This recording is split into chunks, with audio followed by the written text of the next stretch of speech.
Good evening. My name is Nobody. I am the storyteller for Soup City Sins, and this is season 15, episode 3, 6 parts of Henry's Triptych. When we last left our coterie, they were reeling from the effect of a spell gone horrendously wrong, or horrendously right, depending on your vantage point.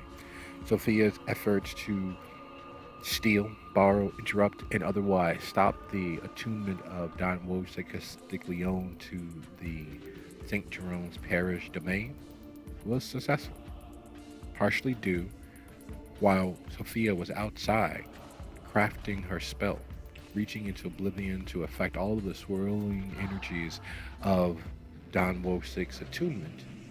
Inside, Hestia was planting her blade as deeply as it could go inside Wojciech's chest, while Lucio, in his tenebrous avatar form, attempted to abscond with Don Wojciech's body. Miriam's scrabbling and crawling around the floor, pew to pew, to save as many of the human ghouls and lesser kindred from the onslaught of sheer unbridled violence.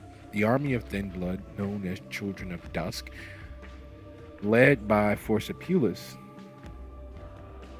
were waging war against the Chicago City Hounds, Sheriff, Wolfpack, and cadre of Tremere assassins. In the ensuing melee, the fracas of people coming to grips with the explosive energies released from the spell's failure, Forcipulus taking front and center, releasing much of his spiritual might, showing that he is not the being that people believed him to be, took center stage. All eyes, all aims were on him. Hestia's quick thinking warned the Tremere to not continue waylaying him, to not continue trying to destroy him. Because in destroying his corporeal form would release who and what he truly was, which is a problem. It turns out in the ensuing interactions that was part of his plan, to catch everyone's attention, to allow the other surviving Dutchborn the opportunity to flee. In their flight, Hugo managed to escape as well, along with a few of the security forces that Adon had brought to protect himself. Sophia witnessed this action and continued on her path, trying to collect the residual energies, failing because someone else had already done so.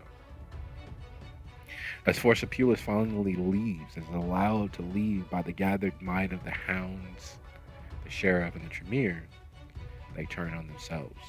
The tensions run high. And when Damien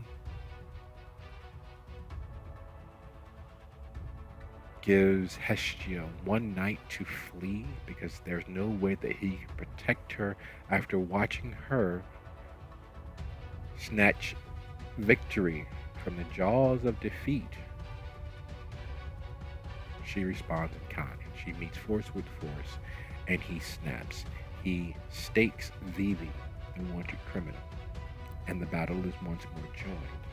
The coterie against everyone. In their escape, Miriam is wounded. Lucio manages to escape unscathed, and Hestia is grievously wounded.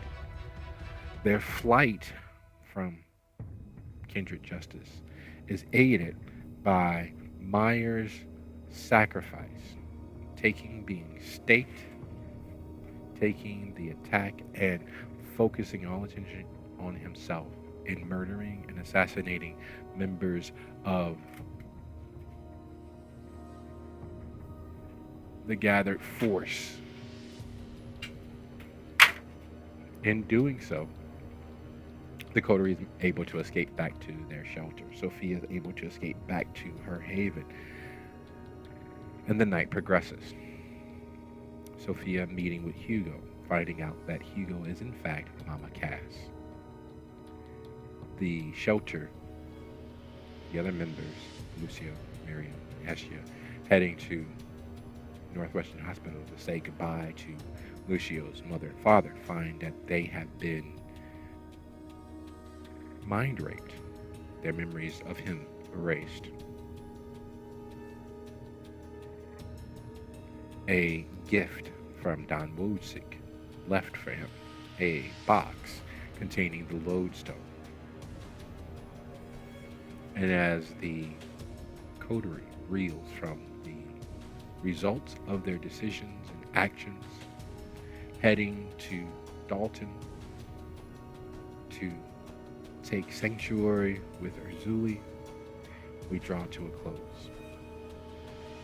This synopsis, this encapsulation, brought to you due my own technical difficulties in recording our episode. But thank you for your attention, your time, and we look forward to seeing you all next week. Good night, everybody.